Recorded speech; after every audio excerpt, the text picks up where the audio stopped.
Welcome to Chamber Talk. I'm Heath Taylor, the President and CEO at the Dublin-Lawrence County Chamber of Commerce, and I have with me today Mayor Phil Best. Good morning. The Mayor of the City of Dublin. Mayor, thank you as always for joining us. We had a great council meeting last night. We had a pretty good crowd in the room again, and some important conversations took place last night. But we always start the meeting with approval of minutes from the prior month, and those minutes were approved as read, and everything was fine there. And then we had a motion to pay the bills. There you go. Pay the bills again. Folks will really like that one. They like when we pay the bills, especially. Then we had a few purchases that we discussed last night, and two of them were, I think, some that had already been approved in the budget, but the purchases were actually made. Would you speak about those for just a minute? Well, good point you just made, Heath. Anything we approve has already been budgeted.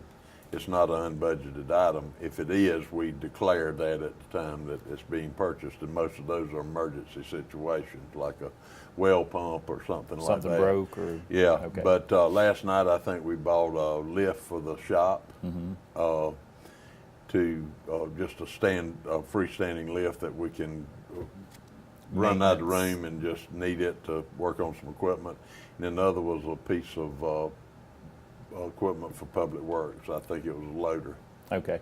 And you did mention, or we both did again, the fact that you guys don't just, you wake up in the morning or Lance Jones says, you know, I sure would like to have a $200,000 tractor. That's right. So the things that you guys are purchasing have been approved through a prior budget. That's exactly right. The third item was a server for the city. But yeah, it's all, the department heads get together at the first of the year, or our fiscal year, and have budget hearings where it goes through department head, city manager, and then finance committee, and then full council. Okay. And Mayor, number 4 on the agenda last night, very hot topic in the community, has been for several months, is the millage increase. Yeah. And that's skipping ahead, but we're going to talk about the school millage tax increase. Talk to me about that a little bit. Tell me what that is and what you guys know about it. Well, it might take me a minute. That's okay. You know, first thing I want to say is Dr. Fred Williams is one of the finest fellows you'll ever meet. He's a great leader, a great person. I think a lot of him, and I don't think that he should not take this personal. Sure.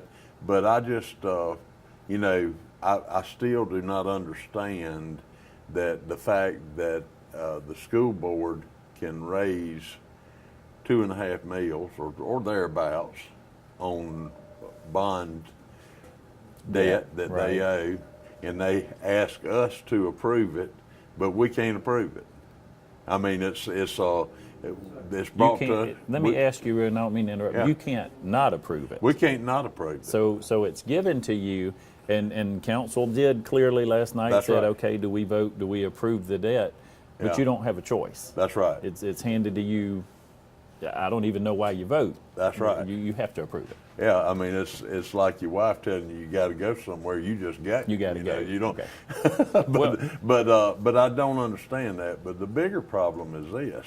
That's another tax on the citizens of Dublin when we're trying to recruit business and residents. And you know, I don't know.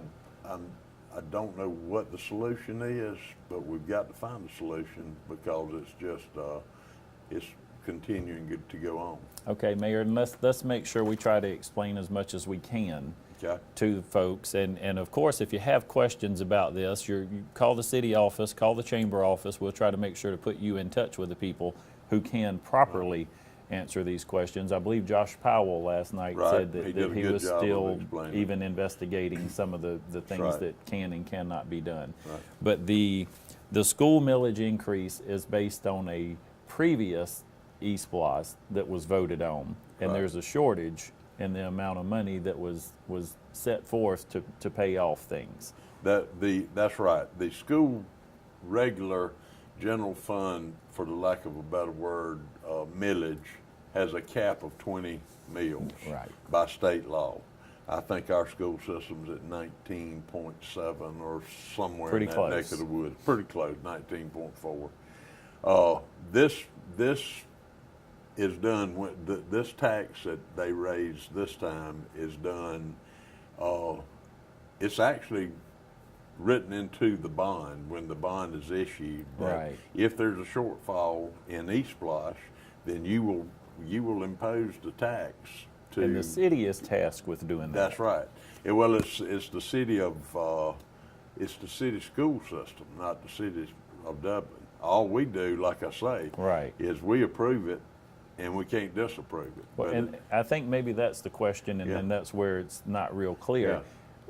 They're tasked with having this money. They have to have the money to satisfy the debt. Right. But the city collects the taxes. That's right. Would that be maybe the better we way? collect You it have- for the school system. Okay. They actually pay us a fee every year Okay. to collect their taxes for them.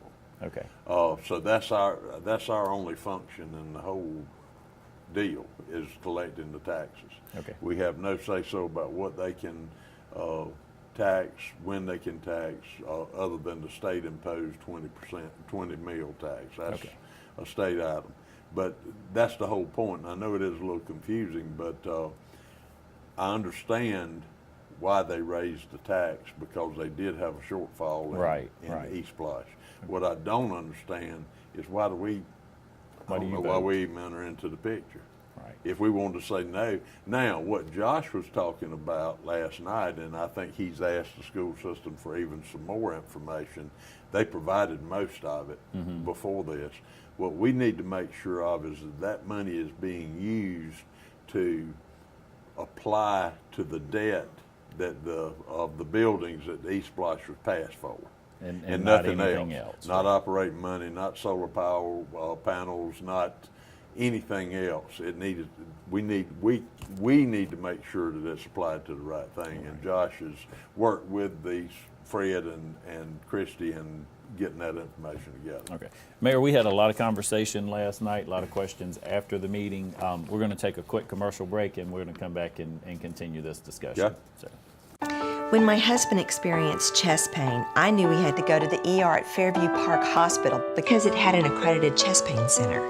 Chest pain isn't like a broken arm or a high fever. They treat chest pain like the serious condition it is, and they treat it fast. And it was a good thing we knew the difference because my husband was in cardiac arrest. Oh, I was fine. Now he is. Treat chest pain like chest pain. Choose the ER at Fairview Park Hospital.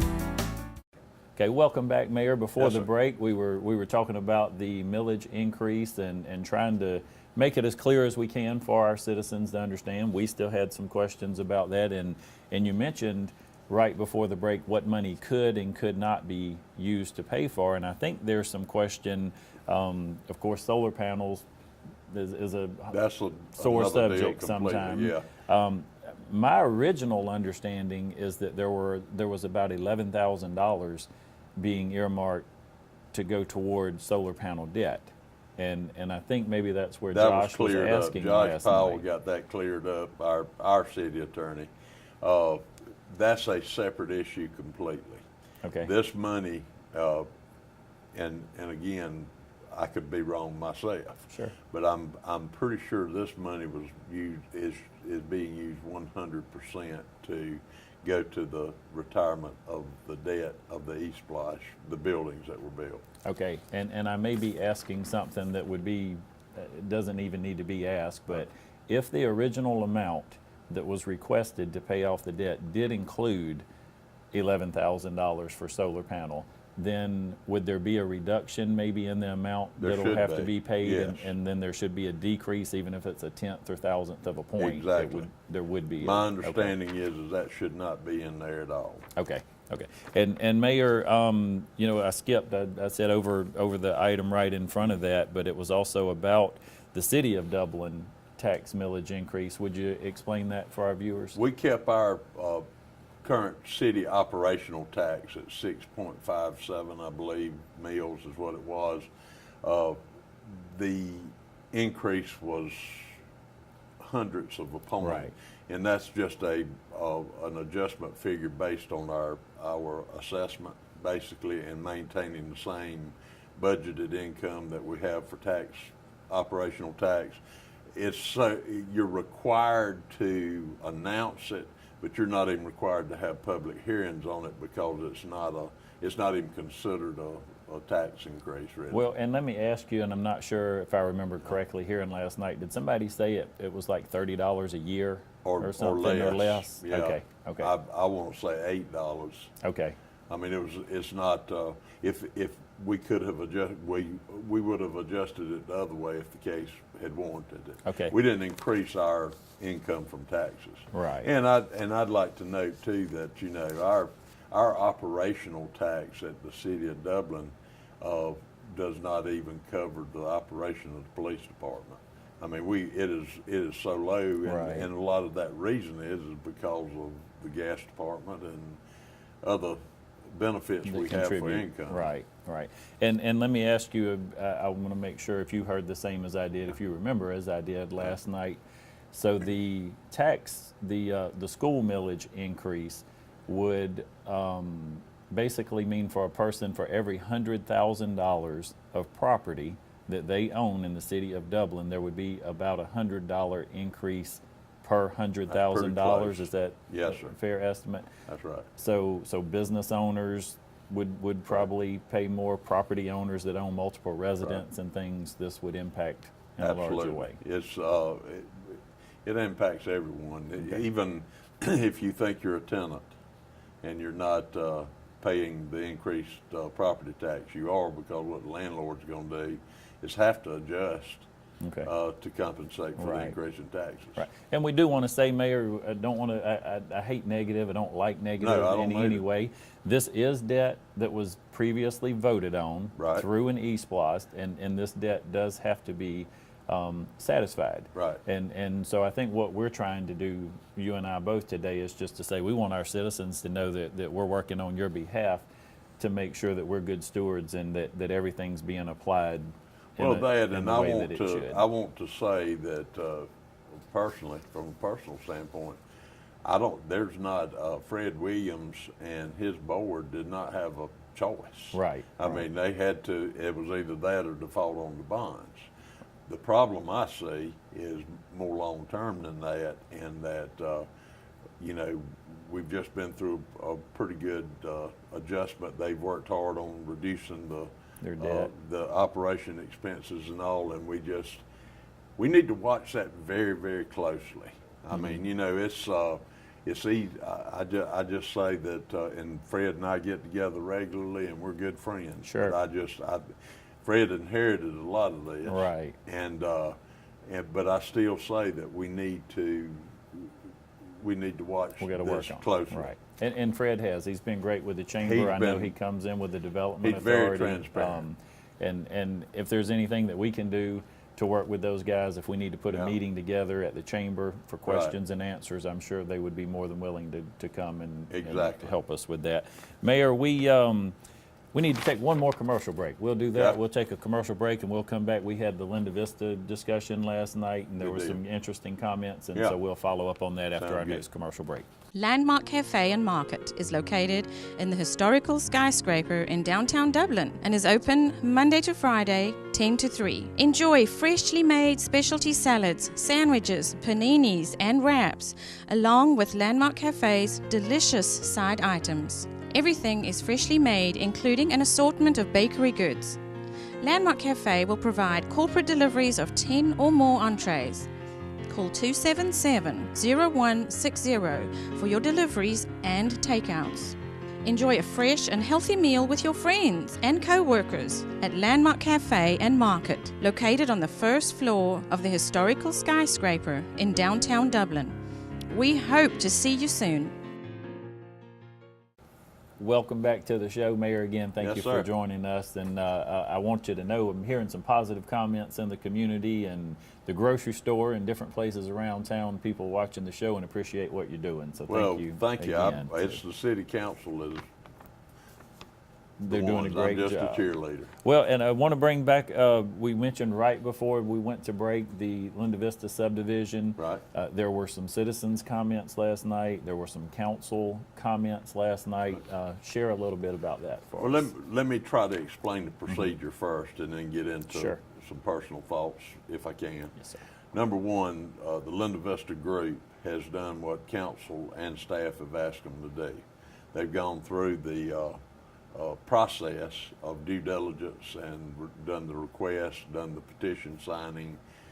Everything they've done has been what has been requested of them to do. After that is done, then I formed a committee 2 weeks ago to meet staff. It was staff, Linda Vista residents, and council members. And they were to meet and come back with a recommendation to the entire city council on the concerns that the residents have. That will be done at our next meeting. I think it's October 20th. 20th is, yes. Last night, what you had was a group of citizens from an adjoining neighborhood that felt like that the impact of what could happen in Shamrock or in the Linda Vista subdivision could affect their subdivision. Legitimate concern. I mean, that's what city council meetings are for, and that's why we're there, for everybody to voice their opinion. I'm sure they will go through the same processes that Linda Vista did and be at the next meeting and state their case, as will the Linda Vista people will. Then it will be up to the city council to decide what they feel like is the best thing to do. I think that's where we are with it. I mean, I think that's in whole, that's where we are with it, and next meeting should tell us a lot. Well, and let me ask, just to clarify for our citizens as well, I think I heard you say last night that any action, proactive, reactive, or anything else would need to take place by the 20th at that next council meeting, because that's when council will say, here's what our plan is. And so if there's going to be any deviation from that, anything that's going to be presented needs to be brought to you at least by that time. We set that calendar several weeks ago. Right. That's not to say it can't be postponed. Right.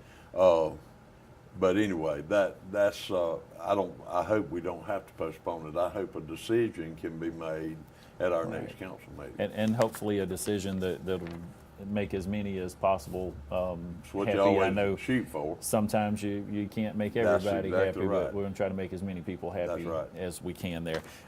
Mayor, I joked with you a little bit off camera about this because it's kind of funny sometimes the way Lance presents this, but we do from time to time have to declare surplus with the city. If right. you would, talk about that for just a minute. Well, we joke Lance about it too. He'll tell us he needs to declare it surplus because it's got a blown engine in it or there's something wrong with it mechanically. And then on govdeals.com, we'll advertise it like new. Like We don't really do that. But no, we do. Usually when the city of Dublin declares something surplus, the goodie has been gotten. it's pretty good. Okay. It's been gotten.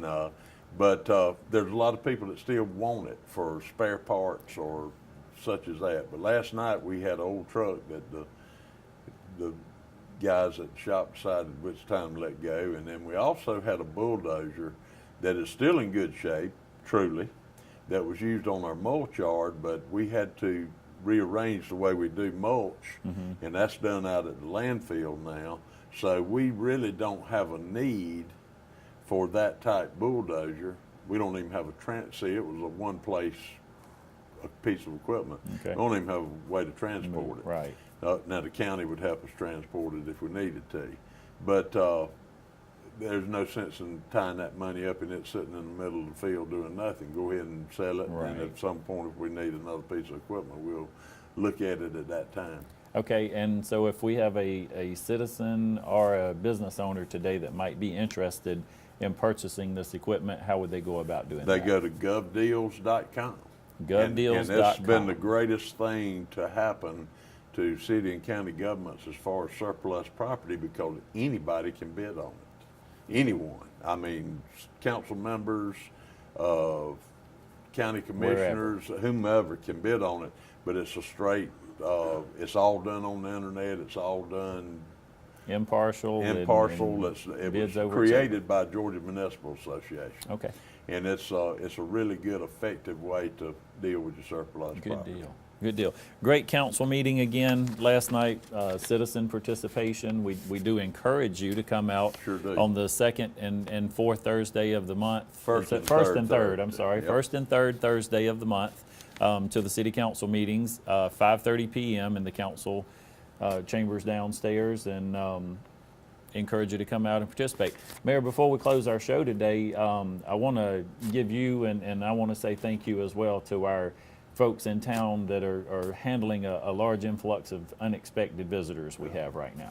Well, you know, it just it gives you chill bumps to see the folks and the public safety folks obviously are on the job and doing their best, but to see people coming together and offering their homes and their churches and their places to help people, and just calling I've had 50 calls, not exaggerating, of who do I need to call to help. It's just an amazing community. It's an opportunity for us to share our hospitality and our ministry through service to others and that need us, and it's a good thing.